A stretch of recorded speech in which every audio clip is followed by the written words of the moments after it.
The today's topic of discussion is public, private and global enterprises, that is chapter 3rd. Students, in this chapter you are supposed to study private sector enterprises, its meaning, features and forms, public sector enterprises, its meaning, features and forms, and the difference between the two. You are not supposed to study global enterprises this time because CBSE has deleted that topic for this year. India is a mixed economy in which both public sector and private sector works together. The various forms of private sector are sole trading concerns, joint Hindu family business, partnership firm, joint stock company, cooperative societies, and the forms of public sector are departmental undertaking, statutory corporation, government companies. Let us discuss each one by one. Firstly, we will discuss private sector enterprises. Private sector enterprise refers to the sector of business consisting of businesses owned by private individuals or groups. Students, India is a mixed economy in which both private sector and public sector works together.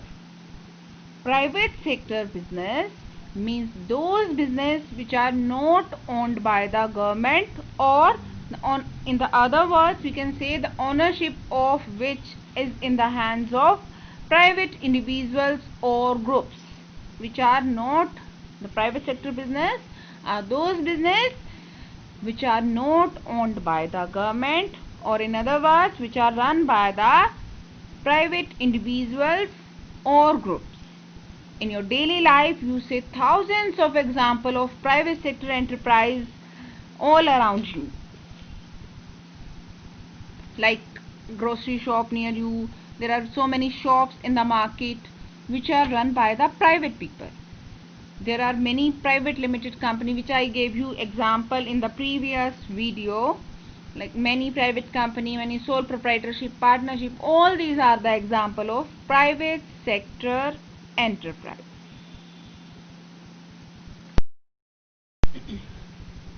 The various features of private sector enterprises are profit motive, private ownership, profit is evidence of success, private management and less political intervention. I'll discuss all of them one by one. The first feature is profit motive. The private sectors are set up with the motive of earning profit.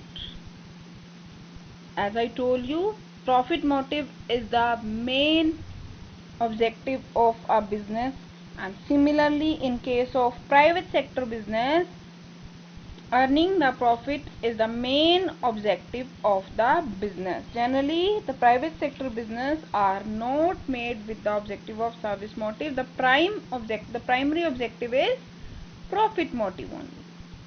Its second feature is its private ownership. As I told you while telling its meaning, that its ownership is in the hand of private individuals. That means not in the hand of government.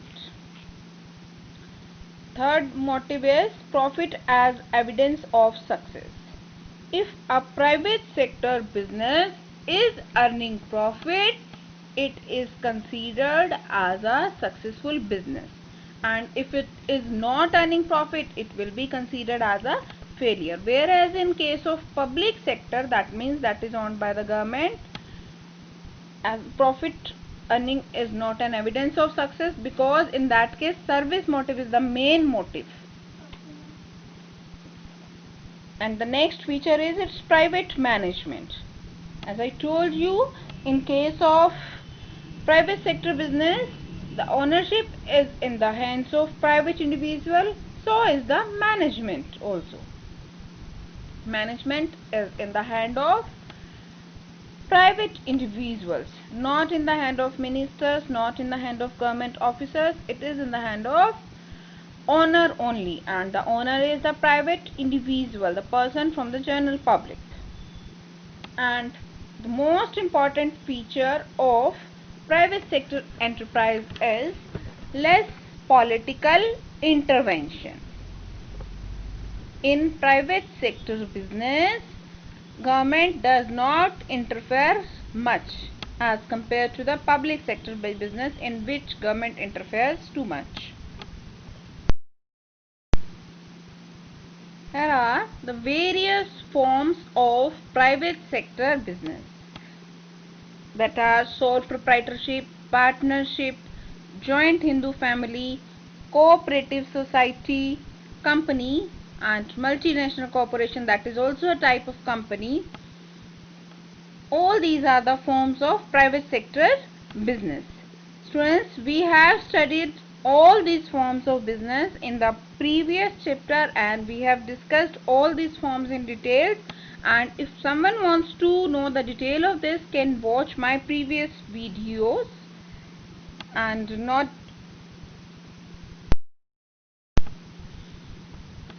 public sector enterprises.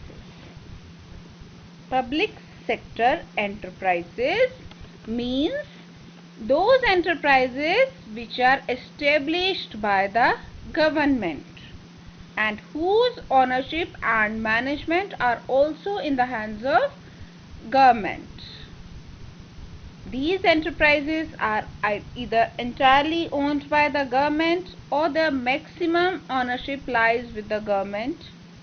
These are known by the name state enterprises, public sector enterprises, public sector undertaking, or government undertaking. Students, as I told you earlier, that Indian economy is a mixed economy in which both private sector and public sector works together. Private sector business are those business which are run by the private individual, in which government does not have ownership. On the other hand, public sector enterprises consist of all those business whose ownership and management is in the hands of the government, and these public sector enterprises are known by various names like state enterprise, like PSU, that means public sector undertaking, or government undertaking. In this organization, either the entire ownership is in the hand of governments, or their maximum ownership can be with the government. Maximum ownership, that means more than 51%. On the basis of this description, the prominent features of public sector enterprises are state ownership, state control, state financing, service motive or socio-economic objective, public accountability, bureaucracy in management, harmonious industrial relations, useful for all sectors, and monopoly in few sectors. Now let us discuss each feature one by one. Its first feature is state ownership. Student, public sector enterprises are owned by central government or state government, or jointly by both, or by local government. The example of central government owned businesses are like Indian Railways, Indian Post and Telegraph, and in various states there is an electricity department which is run by the state government, which is owned by the state government. Next feature is state control. As its ownership is in the hand of government, similarly its control or management is also in the hands of government. The majority of the directors and top officials are appointed by the government for the management of these enterprises. As ownership and control is in the hands of government, the government may be central government, state government, or local government, or joint. The financing is also done by the governments. The funds are supplied by the government from the government treasury or from the budget of the concerned ministry department. As you see, in case of railways, the railway ministry presents its own budget and the funds are provided by the government itself. Students, as I told you, the private sector enterprises are established with the purpose of earning profit, but this is not in the case of public enterprises. The public enterprises are set up with the motive of doing service to the society. Although these enterprises also earns profit, as you see in case of railways also earn profit, but it provides services to the society. Its main objective is to provide services to the society. That's why various basic and strategic industries like steel and oil industries are set up under the public sector enterprise, and it also promote balanced regional development through the growth of economic activity in backward, rural and remote areas of the country. And it also ensure adequate supply of essential goods at a fair price, and it also check the growth of monopoly and monopolistic tendency in the private sector.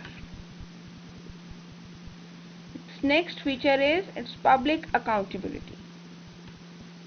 These enterprises are accountable to the public through the government, and their performance is scrutinized by the parliament or by the state legislatures or by the various committees, and even these enterprises have to present their report for discussion in parliament or state assembly. The next important feature of public sector enterprise is bureaucracy in management. The public sector enterprises are established by the government, and their management is also in the hand of governments, and the management is run by the administrative officers appointed by the government, and they run these enterprises in accordance with the rules and regulation, as a result of which the decisions are often inflexible. Even the smallest decisions are taken only after going through a long process, and that is why there is unnecessary delay in their activities, which contributes to its efficiency. Next important feature is its harmonious industrial relation. All of you must have heard that everyone wants government job. That is because of this feature only. Because these enterprises adopt the policies which are beneficial for their employees, consumers and ultimately the entire society. And because of this very characteristics of the PSUs, they have harmonious relations with all other parties. Public sector enterprises is not useful for a single group of people. It is useful for all the sectors of the society. For example, the railway serves the entire society in equal manner. The post and telegraph department serves the entire society in equal manners. Last but not the least characteristics of public sector enterprise is its monopoly in few sectors. Earlier there were many sectors which were only under the control of government, but now only two sectors are reserved for the public sector enterprise, that is railways and other one is defense. And monopoly means that some particular industries can be established only in the public sector. Although nowadays government is also planning for the privatization of railways also. but still the government has the monopoly over these two sectors which I told you. Student, that was all about the features and meanings of public sector enterprise and private sector enterprises. In the next video I will tell you about the forms of public sector enterprises. Thanks.